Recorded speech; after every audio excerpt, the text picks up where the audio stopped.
The leadership of the Soviet Union has steadfastly advocated a program of encouraging and supporting revolutions in non-communist countries.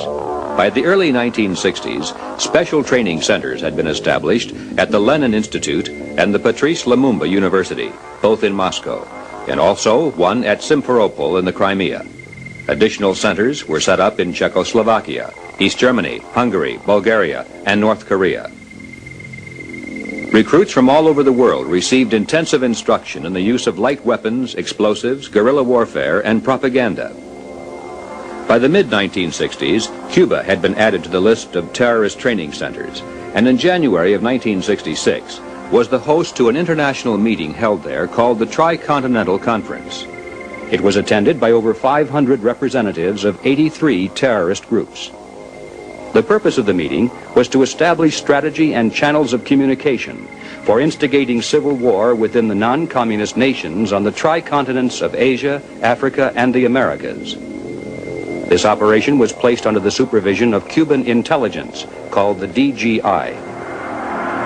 Cuba has trained and supplied literally thousands of terrorists from scores of countries in Africa and South America, particularly the Sandinistas in Nicaragua, the Tupamaros in Uruguay, and the FMLN in El Salvador.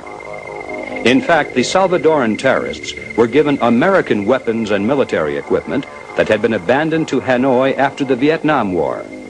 The material was first shipped to Cuba and then sent to Nicaragua, where the Sandinistas smuggled it into El Salvador.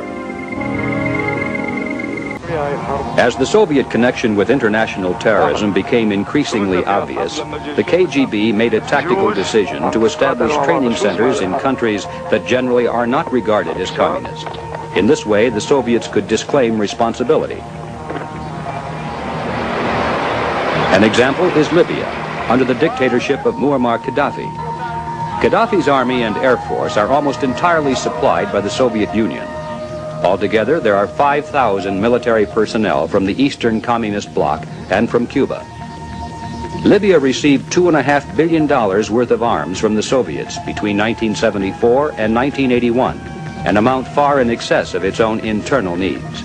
Many of these arms have moved through Libya and into the terrorist network. The Provisional IRA in Ireland has been receiving weapons from Libya at the rate of millions of dollars per year. The Irish revolutionaries received their first Russian rocket launchers as early as 1972. Gaddafi has maintained 3 separate training camps, which are staffed by personnel from the Soviet Union and East Germany. He has provided instructions, money, or weapons to practically every terrorist group in the world.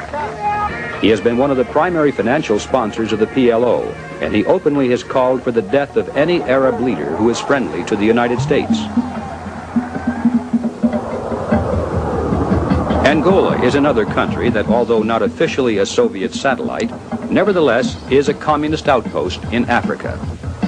In September of 1981, South African troops made a surprise sweep 60 miles into Angola to destroy a guerrilla training base from which terrorists had been conducting operations. It was a highly productive raid which cleared away any doubt about communist involvement in African terrorism. Killed in the fighting were 2 Soviet military officers, and a Soviet sergeant major was taken prisoner. Also taken were 50 Soviet tanks and armored vehicles, and over 2,000 tons of ammunition, rifles, rocket launchers, anti-aircraft guns, and landmines. It is now known that in southern Africa alone, there are 3,800 Soviet and East German military personnel, and from Cuba, more than 28,000 soldiers. By the end of the 1970s, the KGB had succeeded in establishing terrorist support centers like these, not only in Libya and Angola, but also in Algeria, Iraq, Syria, Lebanon, Jordan, South Yemen, and Mozambique. The existence of an interlocking terrorist network supported directly and indirectly by the Soviet Union is well documented. And that leads to the second obvious pattern of terrorism.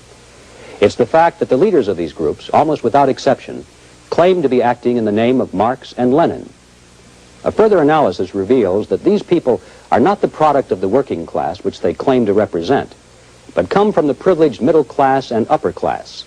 They're intellectuals with college educations, And in fact, it's within the university environment that they first become steeped in the theories of Marx and Lenin.